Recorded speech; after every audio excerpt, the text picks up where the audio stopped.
Hello and welcome to Brando Tech Info. So today we're talking about the Xiaomi Black Shark 3 and 3 Pro. And I'm going to talk about them both separately because they are both a little bit different. The Pro does have some features that the regular Black Shark doesn't. In addition, they don't cover the same frequency bands here in the US. Those are different as well. So we're going to talk about them both. I assume you already know a bit about the Black Shark 3 series. That is why you are here. But just so you know, most of the reviews that are out there are for the Pro. So just wanted to get that out of the way. I'm going to talk about the differences, but what brought you here, that big 7.1 inch screen and those triggers, those are not found on the base Black Shark 3. So let's get into the specific differences. So at a glance, these two phones on paper look fairly similar. They have the same fast charging. The battery on the Pro is a little bit bigger, but it's got a bigger screen, so you're probably not going to notice too much difference in battery life there. They both have the latest and greatest innards. They both have the same touch reporting rate of 270 Hz, which is very fast. They both have the 90 Hz refresh rate, liquid cooling systems, Wi-Fi 6, and so on. A couple things that are not mentioned on this spec sheet. They do both have headphone jacks. And the size of the screen of the base Black Shark 3 is 6.67 inches. It's still an absolutely huge screen, but not quite as gargantuan as that found on the Pro. For a lot of people, actually, that make the phone a bit easier to grip, make it a little bit more manageable. The Pro is an absolute brick, and if you've seen reviews of it, you know that already. Once again, though, by far the biggest, I think, difference between the two phones is that the Pro has those mechanical triggers and the regular Black Shark 3 does not.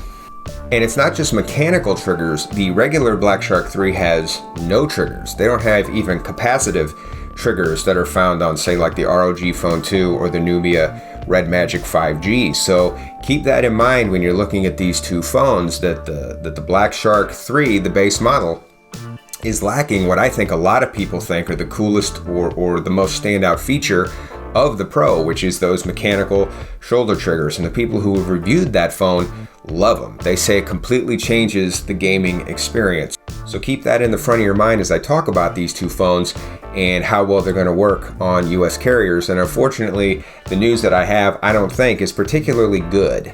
So let's talk about whether or not these two phones will work here in the US. So I'm going to refer to my little cheat sheet over here so I can give you some good information, and it's actually a lot of information to give. So Verizon is a no-go for both phones. No 3G, no reliable 4G coverage, and no 5G. So that one's easy. As far as Sprint is concerned, 4G is a no-go because it does not support Sprint's primary 4G bands. 5G should work on the Pro version. It will not work on the non-Pro version, but you probably don't want that anyway or want to rely on that anyway, because T-Mobile right now is taking away the ability for some Sprint phones to use Sprint's 5G as they're converting the 5G capabilities and moving the mid-band 5G carrier capabilities that Sprint currently has over to T-Mobile customers.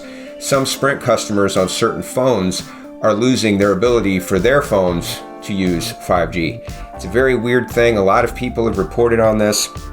I'm going to be perfectly honest with you. I'm not even entirely sure how it all works, but if you're on Sprint right now, I would not buy a 5G phone that works on Sprint because you don't know how much longer it's going to work on Sprint. Long story short, if you're on Sprint, I don't believe either one of these phones is a good purchase for you. So now T-Mobile is where things get a little bit tricky. So 3G, you're covered, okay, on the Pro.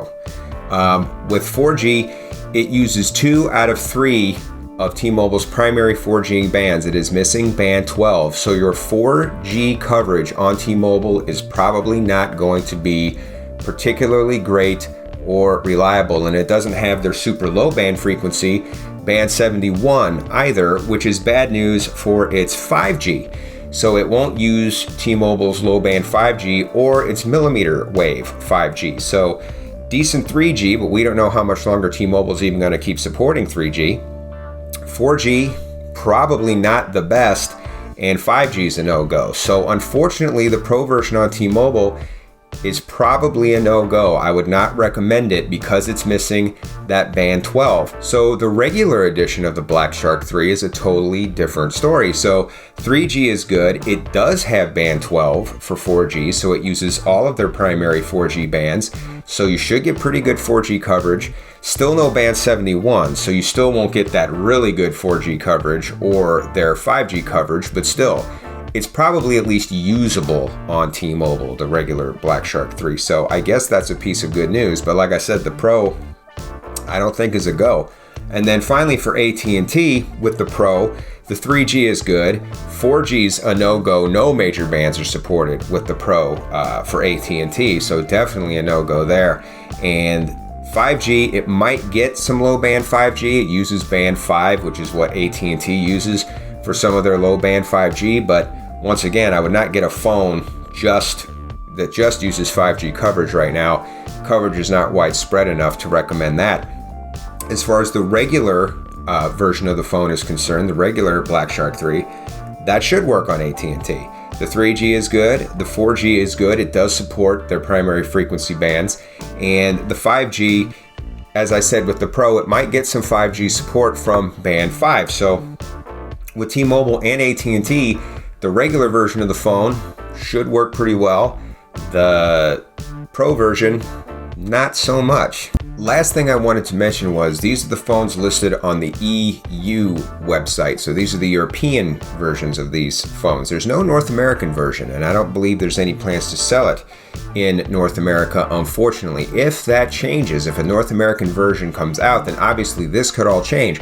But as of right now, the EU version of this phone, and the only other version is the Chinese version, and that one won't work at all. This is the version you're looking at, so this is your best bet to get to work. The Pro's probably not going to work well on any carrier, and the regular Black Shark 3 should work okay on AT&T and T-Mobile, but not so much on Verizon and Sprint. Oh, and one other thing, prices. Euros, it's going to be €5.99 for the regular Black Shark 3.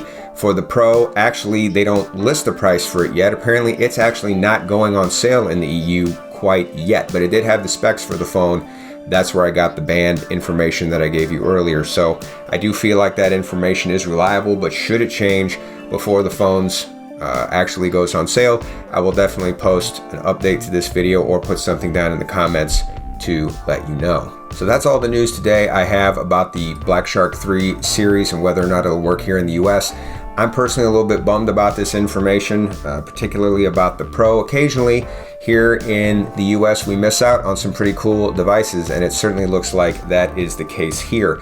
If you're looking for a good gaming phone, I do recommend the Red Magic 5G. You can click on the link here. I did a Will It Work video on that. If you were on AT&T or T-Mobile, that might be an option for you. Also, the ROG Phone 2 by Asus is still around, and yeah, it's using some of last year's tech, but I still would think it would be a good gaming phone, and if you can get it for a good price, that might be an option for you as well. So anyway, that's all I have for today. If you have any thoughts or comments about the Black Shark 3 series, please put those down in the comments and let me know. I hope you found this video useful. Thanks for watching, and until next time, this is Rando Tech Info signing out.